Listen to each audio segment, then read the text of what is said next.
हिंदी का चैप्टर 13 नौकर, जो कि एक निबंध है। इसे लिखा है अनु बंदोपाध्याय जी ने। इसमें गांधी जी के जीवन के विषय में बताया गया है। गांधी जी किसी काम को छोटा नहीं समझते थे। आश्रम में गांधी कई ऐसे काम भी करते थे जिन्हें आमतौर पर नौकर चाकर करते हैं। जिस जमाने में वे बैरिस्ट्री से हज़ारों रुपए कमाते थे, उस समय भी वे प्रतिदिन सुबह अपने हाथ से चक्की पर आटा पीसा करते थे। चक्की चलाने में कस्तूरबा और उनके लड़के भी हाथ बटाते थे। इस प्रकार घर में रोटी बनाने के लिए महीन या मोटा आटा वे खुद पीस लेते थे। साबरमती आश्रम में भी गांधी ने पिसाई का काम जारी रखा। वह चक्की को ठीक करने में कभी कभी घंटों मेहनत करते थे। एक बार कार्यकर्ता ने कहा कि आश्रम में आटा कम पड़ गया है। आटा पिसवाने में हाथ बटाने के लिए गांधी फौरन उठकर खड़े हो गए। गेहूं पीसने से पहले उसे बीनकर साफ करने पर वह जोर देते थे। कौपिनधारी इस महान व्यक्ति को अनाज बीनते देखकर उनसे मिलने वाले लोग हैरत में पड़ जाते थे। बाहरी लोगों के सामने शारीरिक मेहनत का काम करते गांधी को शर्म नहीं लगती थी। एक बार उनके पास कॉलेज के कोई छात्र मिलने आए। उनको अंग्रेज़ी भाषा के अपने ज्ञान का बड़ा गर्व था। गांधी से बातचीत के अंत में वे बोले, बापू, यदि मैं आपकी कोई सेवा कर सकूं तो कृपया मुझे अवश्य बताएं। उन्हें आशा थी कि बापू उन्हें कुछ लिखने पढ़ने का काम देंगे। गांधी ने उनके मन की बात ताड़ ली और बोले, अगर आपके पास समय हो तो इस थाली के गेहूं बीन डालिए।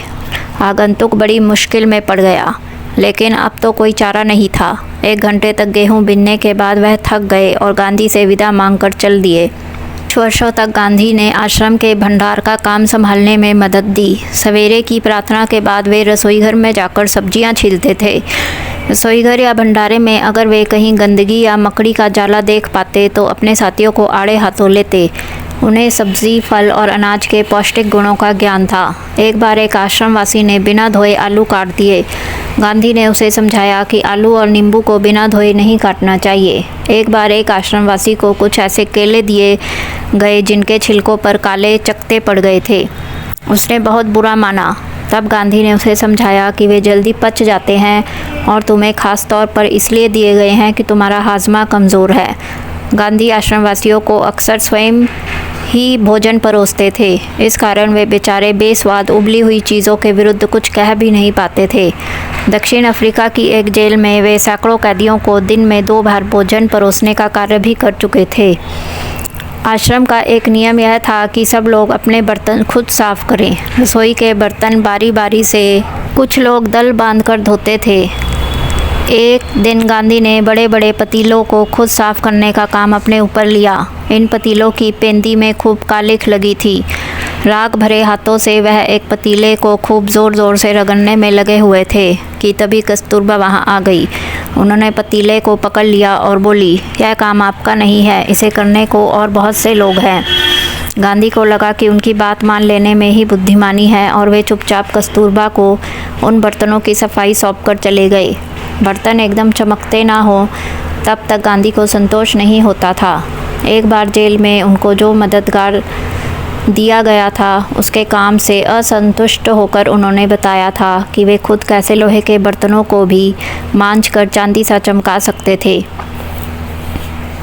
जब आश्रम का निर्माण हो रहा था उस समय वहां आने वाले कुछ मेहमानों को तंबुओं में सोना पड़ता था।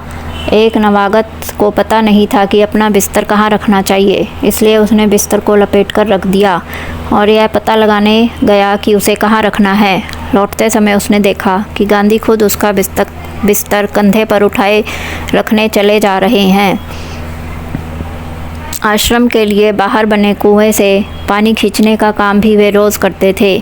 एक दिन गांधी कुछ अस्वस्थ थे और चक्की पर आटा पीसने के काम में हिस्सा बटा चुके थे।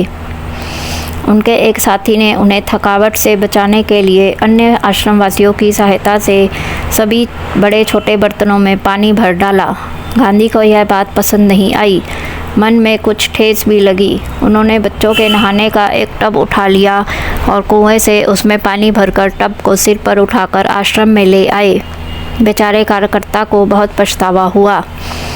शरीर से जब तक बिल्कुल लाचारी ना हो तब तक गांधी को यह बात बिल्कुल पसंद नहीं थी कि महात्मा या बूढ़े होने के कारण उनको अपने हिस्से का दैनिक शारीरिक श्रम ना करना पड़े। उनमें हर प्रकार का काम करने की अद्भुत क्षमता और शक्ति थी। वह थकान का नाम भी नहीं जानते थे। दक्षिण अफ्रीका में बोआर युद्ध के दौरान उन्होंने घायलों को स्ट्रेचर पर लादकर एक दिन में 25-25 मील तक ढोया था। वह मीलों पैदल चल सकते थे। दक्षिण अफ्रीका में जब वे टॉल्स्टॉय बाड़ी में रहते थे, तब पास के शहर में कोई काम होने पर दिन में अक्सर 42 मील तक पैदल चलते थे। इसके लिए वे घर में बना कुछ नाश्ता साथ लेकर सुबह 2 बजे ही निकल पड़ते थे। शहर में खरीदारी करते और शाम होते होते वापस फार्म पर लौट आते थे। उनके अन्य साथी भी उनके इस उदाहरण का खुशी खुशी अनुकरण करते थे। एक बार किसी तालाब की भराई का काम चल रहा था, जिसमें गांधी के साथी लगे हुए थे। एक सुबह काम खत्म करके वे लोग फावड़े, कुदाल और टोकरियां लिए जब वापस लौटे तो देखते हैं कि गांधी ने उनके लिए तश्तरियों में नाश्ते के लिए फल आदि तैयार करके रखे हैं। एक साथी ने पूछा, आपने हम लोगों के लिए यह सब कष्ट क्यों किया? क्या यह उचित है कि हम आपसे सेवा कराएं? गांधी ने मुस्कुराकर उत्तर दिया, क्यों नहीं। मैं जानता था कि तुम लोग थके मांदे लौटोगे। तुम्हारा नाश्ता तैयार करने के लिए मेरे पास खाली समय था। दक्षिण अफ्रीका में रहने वाले भारतीयों के जाने माने नेता के रूप में गांधी भारतीय प्रवासियों की मांगों को ब्रिटिश सरकार के सामने रखने के लिए एक बार लंदन गए। वहां उन्हें भारतीय छात्रों ने एक शाकाहारी भोज में निमंत्रित किया। छात्रों ने इस अवसर के लिए स्वयं ही शाकाहारी भोजन तैयार करने का निश्चय किया था।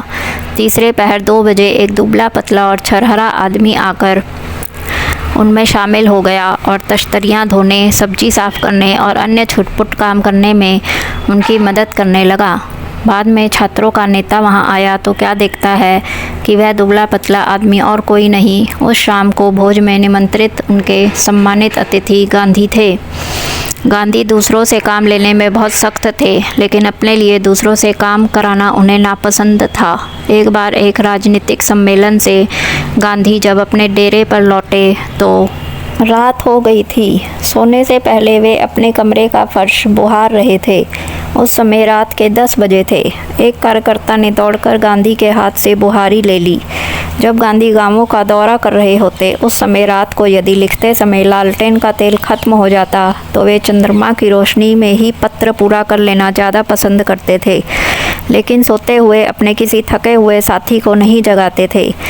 नोआखाली पद यात्रा के समय गांधी ने अपने शिविर में केवल 2 आदमियों को ही रहने की अनुमति दी। इन दोनों को यह नहीं मालूम था कि खाखरा कैसे बनाया जाता है।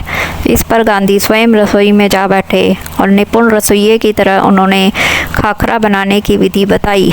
उस समय गांधी की अवस्था 78 वर्ष की थी। गांधी को बच्चों से बहुत प्रेम था। अपने बच्चों के जन्म के 2 माह बाद उन्होंने कभी किसी दाई को बच्चे की देखभाल के लिए नहीं रखा। वे मानते थे कि बच्चे के विकास के लिए माँ बाप का प्यार और उनकी देखभाल अनिवार्य है।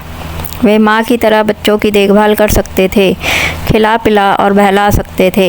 एक बार दक्षिण अफ्रीका में जेल से छूटने के बाद घर लौटने पर उन्होंने देखा कि उनके मित्र की पत्नी श्रीमती पोलक बहुत ही दुबली और कमज़ोर हो गई है। उनका बच्चा उनका दूध पीना छोड़ता नहीं था और वह उसका दूध छुड़ाने की कोशिश कर रही थी। बच्चा उन्हें चैन नहीं लेने देता था और रो रो कर उन्हें जगाए रखता था। गांधी जिस दिन लौटे उसी रात से उन्होंने बच्चे की देखभाल का काम अपने हाथों में ले लिया। सारे दिन बड़ी कड़ी मेहनत करने, सभाओं में भाषण देने के बाद 4 मील पैदल चलकर गांधी कभी कभी रात को 1 बजे घर पहुंचते थे और बच्चे को श्रीमती पोलक के बिस्तर पर से उठाकर अपने बिस्तर पर लेटा लेते थे। वह चारपाई के पास एक बर्तन में पानी भरकर रख लेते ताकि यदि बच्चे को प्यास लगे तो उसे पिला दें, लेकिन इसकी ज़रूरत ही नहीं पड़ती थी। बच्चा कभी नहीं रोता और उनकी चारपाई पर रात में आराम से सोता रहता था। एक पखवाड़े तक माँ से अलग सुलाने के बाद बच्चे ने माँ का दूध छोड़ दिया। गांधी अपने से बड़ों का बड़ा आदर करते थे। दक्षिण अफ्रीका में गोखले गांधी के साथ ठहरे हुए थे। उस समय गांधी ने उनके दुपट्टे पर इस्त्री की। वह उनका बिस्तर ठीक करते थे, उनको भोजन परोसते थे और उनके पैर दबाने को भी तैयार रहते थे। गोखले बहुत मना करते थे, लेकिन गांधी नहीं मानते थे। महात्मा कहलाने से बहुत पहले एक बार दक्षिण अफ्रीका से भारत आने पर गांधी कांग्रेस के अधिवेशन में गए। वहाँ उन्होंने गंदे पाखाने साफ किए और बाद में उन्होंने एक बड़े कांग्रेसी नेता से पूछा, मैं आपकी क्या सेवा कर सकता हूँ। नेता ने कहा, मेरे पास बहुत से पत्र इकट्ठे हो गए हैं जिनका जवाब देना है। मेरे पास कोई कारकुन नहीं है जिसे यह काम दूँ। क्या तुम यह काम करने को तैयार हो? गांधी ने कहा, ज़रूर, मैं ऐसा कोई भी काम करने को तैयार हूँ जो मेरी सामर्थ्य से बाहर ना हो। यह काम उन्होंने थोड़े ही समय में समाप्त कर डाला और इसके बाद उन्होंने उन नेता की कमीज़ के बटन आदि लगाने और उनकी अन्य सेवा का काम खुशी से किया। जब कभी आश्रम में किसी सहायक को रखने की आवश्यकता होती थी तब गांधी किसी हरिजन को रखने का आग्रह करते थे। उनका कहना था, नौकरों को हमें वेतनभोगी मजदूर नहीं अपने भाई के समान मानना चाहिए। इसमें कुछ कठिनाई हो सकती है, कुछ चोरियां हो सकती है, फिर भी हमारी कोशिश सर्वथा निष्फल नहीं जाएगी। उन्हें यह मालूम ही ना था कि किसी को नौकर की भांति कैसे रखे। एक बार भारत की जेल में उनके कई साथी कैदियों को उनकी सेवा टहल का काम सौंपा गया। एक आदमी उनके फल धोता था या काटता, दूसरा बकरियों को धोता, तीसरा उनके निजी नौकर की तरह काम करता और चौथा उनके पाखाने की सफाई करता था। एक ब्राह्मण कैदी उनके बर्तन धोता था और 2 गोरे यूरोपियन प्रतिदिन उनकी चारपाई बाहर निकालते थे। गांधी ने देखा कि इंग्लैंड में ऊंचे घरानों में घरेलू नौकरों को परिवार का आदमी माना जाता था। एक बार एक अंग्रेज़ के घर से विदा लेते समय उन्हें यह देखकर खुशी हुई कि घरेलू नौकरों को उनसे परिचय नौकरों की तरह नहीं बल्कि परिवार के सदस्य के समान कराया गया।